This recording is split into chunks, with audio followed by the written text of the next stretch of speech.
The side hustle tier list for beginners. That's what I'm gonna be talking about today. I'm gonna be talking about the best side hustles that you can do if you are a beginner right now and you're trying to make some extra money. Now I'm gonna say right now, this is not gonna be a heavily scripted video. I'm just gonna be talking off the top of my head, and this is just my opinion. I have tried a bunch of these side hustles myself. I've also gone to a bunch of different business conferences and I've met other people who have made businesses out of these. I also lived in a house full of entrepreneurs, so I've basically seen all of these. I've seen how much money they make. I've seen how stressed they are. I've seen how many employees that they have to hire. I've seen how passive these types of businesses are or how stressful they are, right? So some of these types of businesses, it's very easy to make it to $10,000 per month, but to scale above that would be very hard. Other types of businesses, it's extremely hard to make it to $10,000 a month, but you can actually scale them. So I'm gonna be talking about all these different types of things and all these nuances in this video. So if you appreciate me making this type of content, go ahead, gently tap that like button, and let's jump into it right now. All right, so first one on the list is going to be selling digital products. And there's a ton of different types of digital products out there. For instance, Thomas Frank sells Notion templates and he makes over $100,000 a month doing it. There's lots of people out there who sell resume templates for specific types of industries and they can make a ton of money from that. So there's tons of different types of digital products that you can make, and I really do like this one. I like its simplicity and how useful it is. I also like how easy it is for a beginner to get into it. I would say this is one of those where it's very easy to make it to like 10K per month, but it could potentially be hard to scale above that. But still, this is a beginner list, so I will put this one in A tier. Next is going to be rental property or real estate or doing Airbnb or anything along those lines. So this is one of those side hustles that's very common. It's also a side hustle that has a ton of people trying to sell you some type of coaching program or course on how to get rich quick, right? A lot of people who make money in real estate are people who are teaching other people how to make money in real estate. Now that doesn't mean it's not a good way to make money. It just means there's a lot of saturation and there's a lot of sketchiness going on. So you definitely have to know your stuff. And I would say the average person who starts off in real estate is going to make some huge mistakes that cost them tens of thousands of dollars. Even if you're super careful, you're probably still gonna make some kind of mistake. But with that being said, if you stick with it, this is a super good side hustle, probably the most common side hustle in the United States at least. And there's lots of different ways you can do it, all the way from renting out extra space in your house to renting out an extra bedroom as an Airbnb to buying properties and turning them into Airbnbs or rentals. So definitely do your research on this one, but I will give it an A tier ranking. Next one on the list is gonna be one that's more and more common. A lot of people are talking about this one, and that is ATMs. So this could be a traditional ATM where you get cash out of it, or it could be what's known as a Bitcoin ATM. So this one is pretty good. It does require some investment up front. If you want to try to scale this, you are going to have to hire employees who go and empty the ATMs. And of course, there's going to be a lot of trust issues there. But yeah, there are a lot of people out there that are making like $10,000 a month semi-passive from this. And I would say it's relatively beginner friendly as well. So I'll put this one into B tier. All right, so next one on the list is going to be laundromats. So this one is definitely not very sexy. It's not one that a lot of people like really want to get into. It's also a lot of work because you're literally going to have to like have buckets to carry all the coins, and then you're going to have to count all the coins out. And typically you'll have a machine that does that, but then you have to exchange those coins for, you know, paper money. And if you want to scale this, again, you're going to have to hire employees that you can trust. Plus on top of that, you're either going to have to rent, lease, or buy a property that has the laundromat on it. So that does add some complexity to it, and it makes it a little bit less beginner friendly. At the same time, I think this is one that not a lot of people want to get into because again, it doesn't sound that sexy. So I'll give this one a B tier ranking. Next is going to be a YouTube channel or just a creator in general. So for instance, a TikToker, someone who creates content on Instagram, Twitter is pretty good as well. And of course, the platform that you use is going to be based on the platforms that you actually look at yourself. So if you watch YouTube all the time, you should probably start a YouTube channel. If you're on Twitter all the time, you should probably start a Twitter, etc. And then also the platforms are going to be more or less good depending on what other business model you're doing, because typically people will start like a YouTube channel, they'll have another business on top of it. But with that being said, the best platform overall, without a doubt, the heavyweight champion of the world is YouTube, right? YouTubers make the most money. There's the most YouTubers that are financially independent because of YouTube. And it's the platform that all the TikTokers and the Instagram people want to go to, right? They're all trying to get onto YouTube because it's just really easy, good, sustainable money. Now, one other thing I'm gonna say, and I know this is kind of a little bit self-deprecating, but you don't have to be that smart to become a creator or an influencer or a YouTuber or whatever you wanna call it. You literally just have to talk about stuff that you already know a lot about, right? So if there's something you're already passionate about or you already know a lot about it, that's the kind of thing that you would probably want to start a YouTube channel on or just become a creator on in general. Like when I go out and I meet people who start software companies, or I meet people who start service companies, or I meet people who are in e-com, or I meet people who are Amazon FBA owners, or people who own blogs, all this sort of thing. Usually the impression that I get is like, these are really smart people. YouTubers, on the other hand, not necessarily that smart, okay? You do not have to be that big brain in order to start a successful YouTube channel. And on top of that, there are YouTubers out there like Mr. Beast that's making between $50 and $100 million a year, and probably more than that if you count the equity in his brands. There's really smart YouTubers out there like Alex Hormozi who set up their YouTube channel in such a way where they use it to basically invest in other businesses. So he basically uses his YouTube channel as a funnel to make money in his private equity business. And he's probably making over $100 million a year when it comes to equity. So there's some really smart ways to use YouTube, and it's just really easy to make money in general. So this last month, for instance, and I'm not saying this to brag or anything, I'm just giving this as an example. This last month, I made over $60,000 just from AdSense alone, right? Just from AdSense. I know channels that have like 1,000, 2,000 subscribers that are making $100,000+ per month. And it scales pretty freaking high as well. And the best thing about it is it couples really well with just about any other business that you're gonna do. So I have to put YouTube in S tier. This is really a no-brainer. Some of the other content platforms are also in S tier, but like I said, YouTube is the best. Next on the list is going to be drop shipping / e-com / physical products. So this is one that's really interesting because if this was not for beginners, I would put this one in S tier, no question. Because this is one that you can scale to make, $100 million a year if you want to. There are physical product businesses out there, especially e-com businesses that are making $100 million a year. But for beginners, this is really complicated. I mean, let's just talk about this, okay? There are so many different skills that you have to get really good at to be successful with e-com. Even if you're drop shipping and you don't have to worry about logistics, you don't have to worry about storage, you don't have to worry about actually,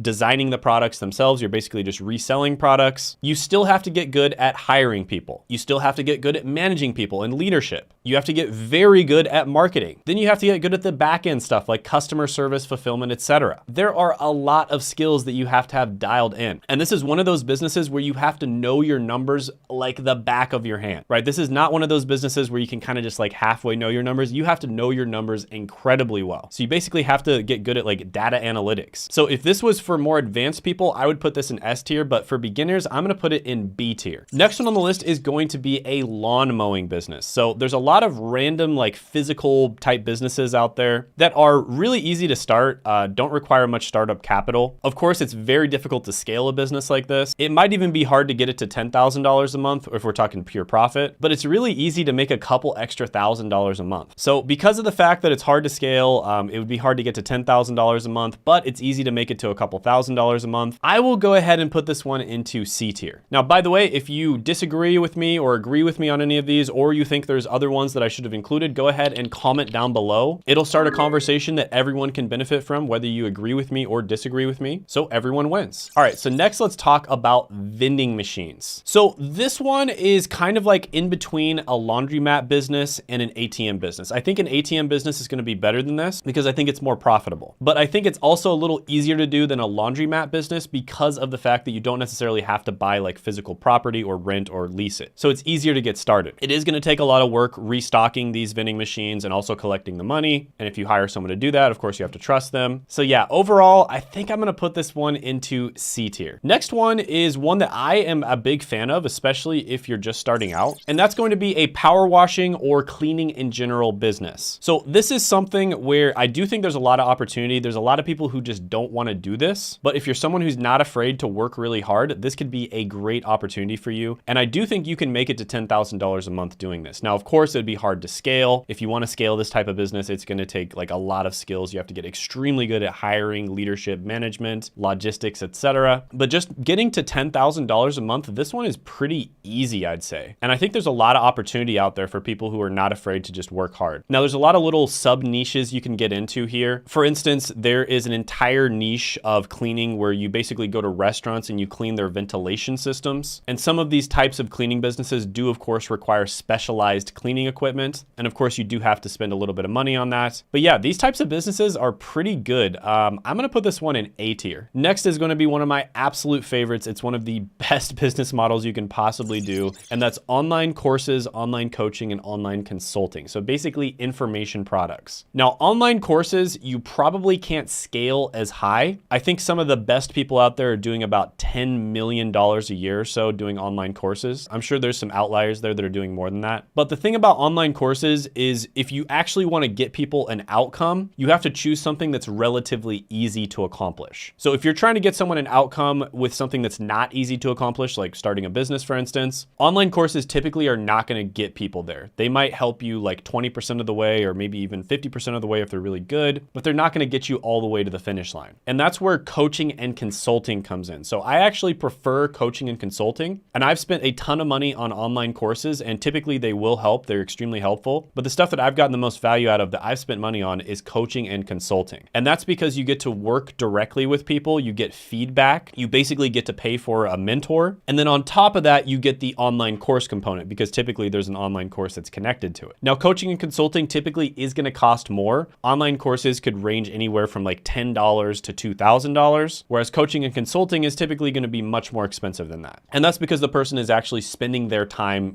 directly interacting with you. So coaching and consulting is a little bit more work, and it requires you to directly spend your time with people. But at the same time, you're typically going to be getting them better results, and you can make more money. So at the top end, I've seen coaches and consultants making like $30 to $40 million a year. This is probably not one of those businesses that's going to get you to $100 million a year unless you start like some really crazy other businesses that kind of tie into your main business. For instance, I've seen people who have also started software businesses, and then the software is the thing that actually gets them to $100 million a year. But this is honestly a great one to get into for a beginner, both courses as well as coaching. And you can basically just teach people about things that you're already good at, right? So let's say you've gotten an entry-level job in IT, for instance. You could go online and start a course on how to get an entry-level job in IT. It's literally that simple. Just teach people how to do something that you've already done. So this one is great for beginners. It's great for intermediates. And I'd say it's even really good for advanced. And I'd say a lot of people could make more money, but they actually choose to be coaches. And the reason for that is because it's extremely fulfilling helping someone through this entire journey. But if you're trying to make it to like $100 million a year or like $1 billion business, this one is not going to get you there. But still, for beginners, I will give this one an S tier ranking. Next one on the list is going to be pet care. So something like dog sitting, dog walking, taking care of people's reptiles while they're out of town, that sort of thing. So this is one that a few years ago, I probably would have given an S tier ranking because there's just so much opportunity. Now it's still pretty good, but it's a little bit harder to break in. You definitely can get this one to $10,000 a month relatively easily. If you want to get it to like $100,000 a month, you'd have to learn a bunch of other skills. But yeah, this one's still pretty good. I'd probably put it into B tier, maybe low B tier, high C tier, but I'll be nice and put it into B tier. Next one on the list is going to be landscaping services. So lawn mowing and landscaping services are very closely related, but landscaping is, it goes beyond that. This is another one where it's hard work. You're going to be out in the sun. You're going to be working. You're probably going to be sweating. Not a lot of people want to do it, but if you want to make some money, this is a super easy way to get started. You don't have to be a marketing genius to make money in landscaping. It's as simple as putting up a post on Facebook Marketplace, putting up a post on Craigslist, maybe putting out some flyers, talking to your family and asking them if anyone needs landscaping services. And then after that, you can probably get most of your business just from word of mouth by doing a good job. So this one is relatively easy to make it to $10,000 a month profit. It would be very, very difficult to scale, but I'll go ahead and put this one into B tier. Next is going to be print on demand. And this is one that I've been getting more and more interested in as I've been studying it. So there's so many different types of print on demand. And basically what this is, if you're not aware, is you're an artist, right? And you make some kind of t-shirt design. You put it on a t-shirt, you put it up on a website like Etsy, and then the t-shirt's not actually made yet, right? So you don't have to have inventory. You don't have to be a genius at logistics. Someone buys the t-shirt, company makes it and ships it to them, and then you get a percentage of the profit. So basically all you have to be good at is designing stuff that people actually want to buy. And then on top of that, you have to have some marketing skills. Now, I think in the next 5 to 10 years, there's going to be even more opportunity because they're going to be combining 3D printing with print on demand. So for instance, if you want a really cool Halloween costume, you'll be able to actually go online, design it in a 3D world, or someone else designs it for you, but then you enter your body measurements in, and then you're gonna be able to order that and it's gonna show up at your door within a week. So that is freaking awesome. And I think there's gonna be a ton of opportunities, especially when print on demand goes 3D and they start using 3D printers in order to fulfill these orders. But even right now, there's still a lot of opportunities, stuff like creating artwork that goes up on a canvas or goes up on a poster, or just really clever clothing or t-shirts. You know, there's lots of YouTubers out there that are making millions and millions of dollars a year from merch. I still think print on demand is pretty good. I'd say it's a little bit too hard to get into just from a beginner's standpoint. So for that reason, I can't give it S tier status. I'm gonna put it into A tier. All right, next one on the list is gonna be Amazon FBA. And of course, this is a type of physical product business, but it's gonna be a little bit different than the other ones, like Shopify, for instance. The cool thing about Amazon FBA is you actually own the Amazon FBA business, and so you can sell it. But the bad thing about Amazon FBA is Amazon owns your data. And Amazon can actually create their own products, and they do this often. And when they have your data, they're gonna know which products, after you've done all the hard work to get that data, sell the best. So at any time, they can kind of just replace you, and then they can just make it to where their products show up on the first page of Amazon and your products don't, because they control that, which is a little bit alarming if you ask me. But with that being said, this has been a good side hustle for a long period of time. Lots and lots of people have been able to make $10,000 a month doing this. Lots and lots of people have been able to make businesses that they end up selling. I have tried this myself, and I can tell you that it's much, much harder than the gurus make it out to be. It also typically does require some investment as well. So it's not super easy to get into right off the bat. So Shopify, for instance, is a lot easier to start than Amazon. So for those reasons, I will give Amazon FBA a B tier ranking. Next one on the list is going to be SaaS companies. So this is software as a service. Now, the thing about this one is if this was not for beginners, this one would be S tier. In fact, it would probably be in a tier of its own. It would be in like S+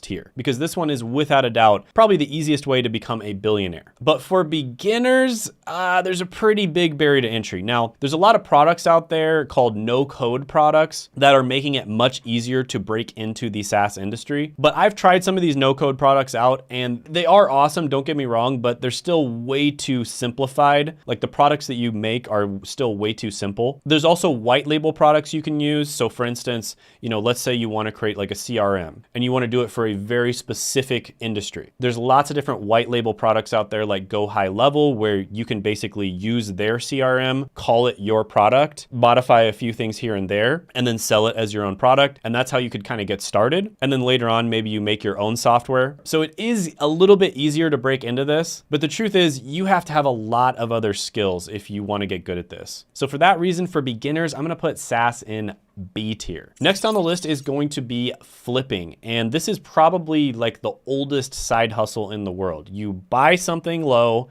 and you sell it high. I've done this my entire life, basically. It truly is a side hustle. It's something that you can start while you're working a job very easily. You can even do this if you're in middle school. And all it really requires is expertise in a particular product, right? So you kind of just have to know, like, okay, for instance, if you're flipping cars, how much is this car worth? If you're flipping baseball cards, how much is this baseball card worth? If you're flipping phones, how much is this phone worth? If you're flipping shoes, how much are these shoes worth? That's basically all the skill you have to have. So this one is super, super easy to get into. If you want to make it to like $10,000 a month, you're going to have to learn a lot of other skills. You're probably going to have to hire a bunch of people. So it is relatively difficult to scale. Even to $10,000 a month, it's probably kind of hard to get to. But this is one that you could literally just like right now, you could just at the end of this video, you could just stop the video and start this side hustle right now. You don't have to do anything to start it. So for that reason, I'm going to put this one into A tier. Next one on the list is going to be SMMA, Social Media Marketing Agency. This is one that has a ton of hype right now. It might be the most hyped up side hustle, and for good reason. Service-based businesses are relatively easy to sell. It's probably easier to sell a service than just about anything else. For instance, if you're trying to sell like a course, for instance, the customer has to basically do all the work, right? You provide the information, but the customer has to do all the work. If you're selling coaching or consulting, it's known as done with you. And that's where you do some of the work and the customer does some of the work. So that's going to be more attractive from the standpoint of being a customer. And then if you're selling SMMA, you're basically doing all the work. It's done for you, right? So that's extremely attractive to a customer. But with that being said, the most stressed out business owners I know are people who own SMMA businesses, right? People who own agencies are the most stressed out business owners I know. So it's relatively easy to get started. I'd say it's kind of easy to make $10,000 a month, but because of the fact that it's gotten so popular lately, it's really getting saturated. There's certain niches that are much easier to make that kind of money with than other niches, but this one is for absolute hustlers. I do like SMMA because there's some skills you're gonna learn. You're gonna have to learn if you get into SMMA. For instance, you're gonna have to learn sales. You're gonna have to learn marketing. You're gonna have to learn how to build an offer. You're gonna have to learn how to build a good product. And these are skills that are super, super valuable for you to learn, but it's also extremely stressful.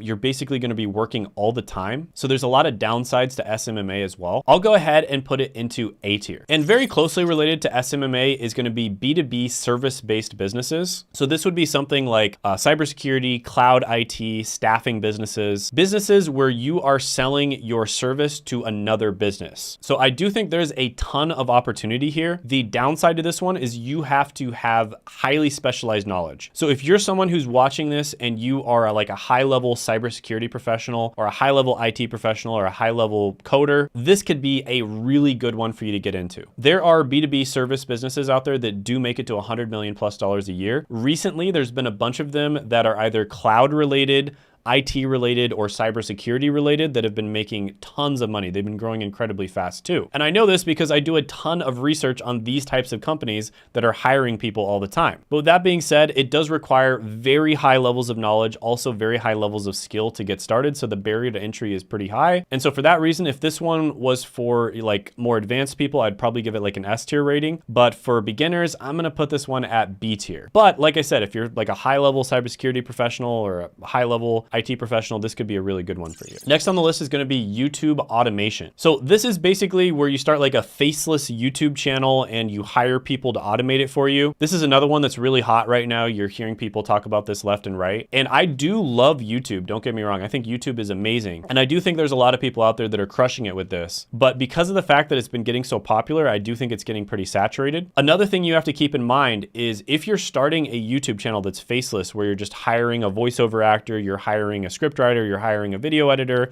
a thumbnail creator, all these sorts of things, and you're not doing anything yourself, anybody in the world could technically do that, right? Like, so you're competing with the rest of the world. And if you're an American or a British person or Canadian, like from a first world English speaking country, which is where most of the money comes from when it comes to YouTube, it probably just makes a lot more sense for you to start a normal YouTube channel with a personal brand where you show your face, because it's much easier to grow that type of channel. Now, on top of that, you have to learn certain skills. First of all, you have to be very good at YouTube, and that's an entire skill set of its own, and that involves thumbnail creation, that involves editing, because even if you hire an editor, you have to know what good editing looks like. It also involves hiring, managing a team, etc. So there are a lot of skills that you have to either learn or be very good at already. But with that being said, I still do think it's a pretty good opportunity. Anything YouTube related is going to be good. I'll give this one an A tier ranking. Next on the list is going to be trading. So maybe I'm biased here, but trading to me, man, it's just not a good idea for like 99.9% of people. First of all, if you understand how the markets work, it's literally a zero-sum game. So if you're making money, someone else is losing money. Almost every other type of business that I mentioned here is not a zero-sum game, because value is being exchanged and excess value is being created. But with trading, it's literally just a zero-sum game. So even if you win, somebody else is losing. So I guess if you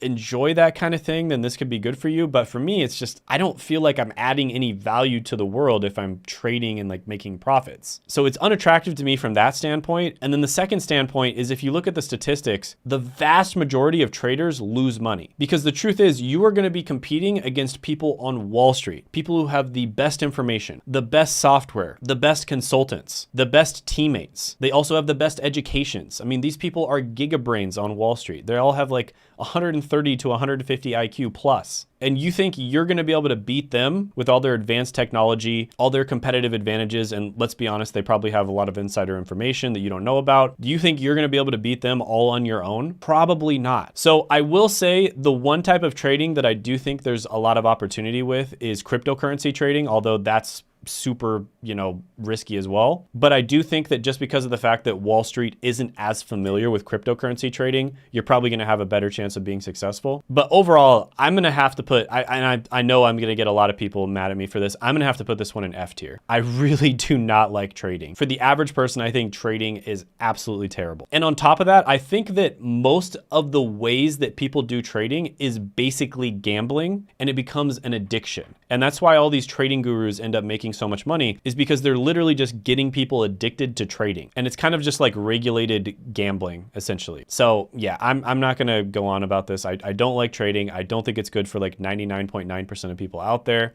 And even if you are good at it, you're literally not adding any value to the world. You're just taking money from other people. Twitter ghostwriting is gonna be next. This one requires a very high level of skill. So I wouldn't even think about this one unless you're someone who spends a lot of time on Twitter and you're also a very good writer. But with that being said, if you spend a lot of time on Twitter and you're a good writer, there are a lot of people out there that are kind of thought leaders, and also people who own, you know, hedge funds, for instance, people who are in private equity, who hire people that are Twitter ghostwriters. Now you can get paid directly. You could make something like, I don't know, $5,000 a month Twitter ghostwriting, or what's probably smarter is doing a deal where you make a percentage of whatever they end up selling off of their Twitter. So if you are partnering with someone who sells like a high ticket coaching or consulting program, you could make a percentage based off of how much money they're making on Twitter. And I do think Twitter is an untapped market when it comes to this stuff. And I do think Twitter ghostwriting is very valuable. Another thing you have to get good at is basically talking in that person's voice, which can be very difficult. But yeah, Twitter ghostwriting is pretty good. I'll put it in B tier. The next one on the list is going to be, I'm just gonna kind of clump together a bunch of super valuable careers that are kind of content/business related. And that's gonna be appointment setter, closer, media buyer, copywriter, and creative director. So creative director would be someone who kind of like runs an Instagram or runs a YouTube,